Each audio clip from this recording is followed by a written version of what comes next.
এটা কিন্তু লেদা পোকার মাধ্যমে কিন্তু এই যে পাতাগুলোকে এখন আর লেদা নাই, এই যে পাশ দিয়ে যে পচন ধরছে, পচানি। 1 কেজির দাম যদি হয় 40 টাকা করে ধরি, 45,000। আসসালামু আলাইকুম। আবার একটা নতুন ভিডিও নিয়ে আপনাদের মাঝে হাজির হলাম বিডি কৃষি চিত্র চ্যানেল থেকে।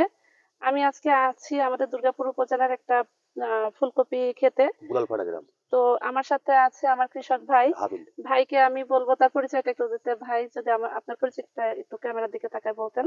আমার নাম মোহাম্মদ হাবিল, বাড়ি গুলালপাড়া, থানা দুর্গাপুর, জেলা রাজশাহী। তারপর কি বলতে হবে? আচ্ছা, তো আপনার এইটা তো আপনার নিজস্ব জমি? না, টেন্ডার। টেন্ডার নেওয়া মানে লিজ নেওয়া। এখানে টেন্ডার বলতে বোঝানো হয় যে এটা বাৎসরিক লিজ। তো এই পুরা জমিটা কি 1 বছরের জন্য আপনি নিয়েছেন? 1 বছরের জন্য কতটুকু জমি কত টাকা দিতে হলো? 1 বছর জমি, 1 বিঘা জমি 30,000। 30,000 টাকা 1 বিঘা। এইখানে কি পুরো 1 বিঘা আছে? যে উপর আছে। ও সব মিলে 1 বিঘা, তাই তো? আপনার এই ফুলকপির ক্ষেতটা কতটুকু? 5 কাঠা। 5 কাঠা মাঠ। তাহলে 5 কাঠা মাঠ ভাই এটা লিজ নিয়েছে 8,000 এ। 8,000 টাকা দিয়ে। আচ্ছা, তো এটা বছরে 8,000 টাকা। তাহলে আপনি তো এখানে 3টা ফসল করবেন। তাহলে মোটামুটি আপনার এক একটা ফসল 3,000 টাকা। এই ফুলকপির জন্য 3,000 টাকা আপনার জমি বাবদ পরিশোধ করতে হচ্ছে। এখানে কত পিস গাছ আছে ভাই? 1800। 1800 গাছ। গাছগুলো কত টাকা করে কিনেছিলেন? 1.5 টাকা পিস। 1.5 টাকা পিস।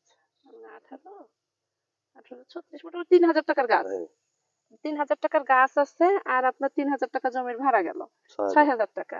আর এখানে চাষ করতে অন্যান্য সার 4,000, আরো 4,000, 10,000। তাহলে 10,000 টাকা। আর এখন যে পরিচর্যাগুলো আছে এগুলো তো আপনি নিজে করতে পারছেন। গাছে এখন ফুল আসতেছে। দেখা যাচ্ছে। ও এই যে একটু ক্যামেরাটা দিয়ে দেখান, এখানে কিন্তু অলরেডি ফুল আসছে, মানে আর কিছুদিনের ভিতরে কাটা পড়বে। ভাই এটাকে কাটতে পারবে। তো তাহলে আপনার এখানে 10,000 টাকা মোট খরচ পড়লো, আমরা হিসাব করলাম সবকিছু মিলায়। এখন শুধু স্প্রে দেন।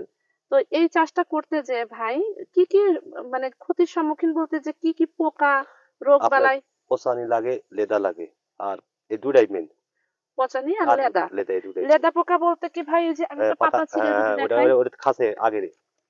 এই যে আমি একটা পাতা ছিঁড়ে দেখাই, এটা এটা লেদা পোকার রোগ না ভাই?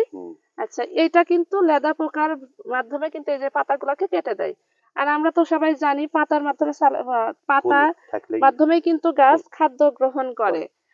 রোদের থেকে রোদ এবং পাতার মাধ্যমে কিন্তু ফলটা বড় হয়, খাদ্য গ্রহণ করে, এবং খাদ্য যত বেশি পাবে গাছের কিন্তু ফলটা তত ভালো হবে। তো এই কারণে এটা ছিদ্র করলে গাছের জন্য অনেক ক্ষতি। তো লেদা পোকার জন্য কি ব্যবহার করছেন ভাই? ডেনিম ফিড, সিনজেন্টা কোম্পানির। আচ্ছা, সিনজেন্টা কোম্পানি ডেনিম ফিড ভাই ব্যবহার করেছে এই জমিতে। এই স্প্রেটা কয়বার দিয়েছেন এই পর্যন্ত? 8-10 বার দেওয়া হয়েছে, এখন আর লেদা নাই। ও লেদা পোকার আক্রমণটা চলে গেছে একদম। এটা হলো যখন লেদা পোকা হয় তখন দিতে হয়। যদি লেদা পোকা কম থাকে তাহলে এটা লাগবে না। আচ্ছা, আর কি সমস্যা হতে পারে এই ফুলকপি চাষে? পচানিটা একটু একটা পাতা ভেঙে যদি ভাই দেখান। এই যে পচানি। আচ্ছা, আমি দেখাই। এই যে পচানি, এই যে পাশ দিয়ে যে পচন ধরছে, এটাকে আমাদের চাষি ভাইরা তাদের ভাষায় বলে পচানি। তো এই পচানির জন্য কি ব্যবহার করছেন ভাই? Amistar top. আচ্ছা, এমিস্টার টপ তো সিনজেন্টার। তার মানে আপনারা কি ফুলকপির জন্য সিনজেন্টাটা বেশি ব্যবহার করেন? সিনজেন্টা করি, আর আপনারা আরেকটা করি অ্যাজোনিল, হেকেম কোম্পানির অ্যাজোনিল দিই বেশিরভাগ। আচ্ছা, কারণ আসলে হেকেমের ওষুধের একটু দাম কম, মানও ভালো। সিনজেন্টার ওষুধ অবশ্যই ভালো, কিন্তু একটু দামটা বেশি।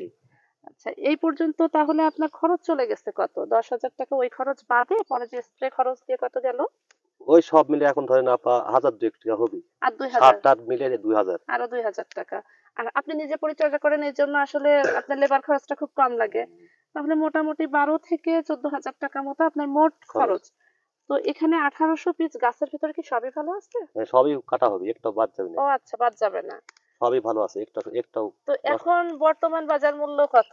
এখন 1,600 টাকা মন বেচছি। 1,600 টাকা মন পাইকারি? আমরা তো খুচরা কিনতে গেলে আরো বেশি। তো 1,600 টাকা মন হলে আপনার এক একটা ফুলকপির ওজন কতটুকু হতে পারে পূর্বের অভিজ্ঞতা থেকে বলেন? 1 কেজি, নিচ হাফ কেজি, আর 700 গ্রাম। মানে গড় হিসাবে 700 গ্রাম হবে। গড়ে 700 গ্রাম করে হবে। তাহলে 700 গ্রাম যদি গড়ে হয়, একটা 1 কেজির দাম যদি হয় 40 টাকা করে ধরি, কারণ বর্তমানে তো বাজার অনেক বেশি, এভাবে হয়তো খুব সহজে দাম কমবে না। এক একটা ফুলকপি 30 টাকা। আমাদের কৃষক ভাই কত অভিজ্ঞ, সে কিন্তু আগে হিসাব করে ফেলছে যে তার এক একটা ফুলকপির দাম কত পড়বে। তার মানে এক একটা গাছ মানে 30 টাকা পিস। 30 টাকা পিস হিসাবে 1800 ভিতরে আমরা 1800 হিসাব করব না, কিছু তো নষ্ট হতেই পারে, 1500 দিয়ে একটু হিসাব করব। তাহলে 45,000। 1500 গুণ 30 45,000। কৃষক ভাই পুরাটাই হিসাব করে রাখছে। 45,000 টাকা ইনশাল্লাহ এখান থেকে বিক্রি হবে আশা করছি। আমার 2 বিঘা 1 বিঘা থেকে 2 লাখ টাকা বিক্রি হলো। 1 বিঘা থেকে 2 লাখ বিক্রি অলরেডি হয়ে গেছে। ওটা আগাম করছিলেন? যা আছে কাটছি, চলেন দেখেন। আচ্ছা আচ্ছা, ওটাও দেখবো।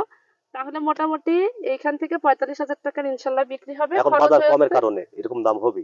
বাজার কমের কারণে 45,000, তা না হলে আরো বেশি 2,000 টাকা মন হলে 1 বিঘা তো 5 কাঠাতে 60,000 হবে। আচ্ছা আচ্ছা, 5 কাঠা জমি থেকে যদি 45,000 টাকা বিক্রি করা যায়, খরচ যদি বেশিও হয়, লেবার দিয়ে করালে 15,000 এর উপরে খরচ নাই জমি ভাড়া সহ, তাহলে এখান থেকে কিন্তু 30,000 টাকা লাভ থাকবে মাত্র 5 কাঠা জমি থেকে। তো এটা আসলে অনেক বড় ব্যাপার ভাই। কৃষি কাজটাকে অনেকে মনে করে কৃষি কাজ, চাষাবাদ, আসলে কিন্তু না। কৃষি এখন অনেক উন্নত। কৃষি না থাকলে দেশ চলবে না, দেশ চলবে না। আসলে আপনারা অনেক অনেক পরিশ্রম করেন আমাদের দেশের জন্য, আপনারা চাষ করেন বলে তো আমরা খেতে পারি। আমি নিজেও কৃষি কিছু কিছু চাষ করি, তবে এখনো আপনাদের মতো এত বড় পরিসরে শুরু করতে পারিনি। ভাই আপনার সাথে কথা বলে আমার অনেক ভালো লাগলো। আপনাকে ধন্যবাদ আমাদেরকে সময় দেওয়ার জন্য। আর আমি দর্শকদের উদ্দেশ্যেও বলবো, এই ধরনের ভিডিও যদি আপনাদের ভালো লাগে অবশ্যই আমাদের চ্যানেলটা সাবস্ক্রাইব করবেন, আমাদেরকে কমেন্টের মাধ্যমে জানাবেন। আমি চেষ্টা করি যে পুরাপুরি কৃষক পর্যায়ে আমাদের কৃষক ভাইয়েরা যে কিভাবে চাষটা করতেছে, অরিজিনালে তাদের কতটুকু ক্ষতি হচ্ছে বা কতটুকু লাভ হচ্ছে, এই জিনিসটা তুলে ধরার চেষ্টা করি। এই ধরনের ভিডিও যদি আরো দেখতে চান অবশ্যই কমেন্টের মাধ্যমে জানাবেন। ভালো থাকবেন সবাই।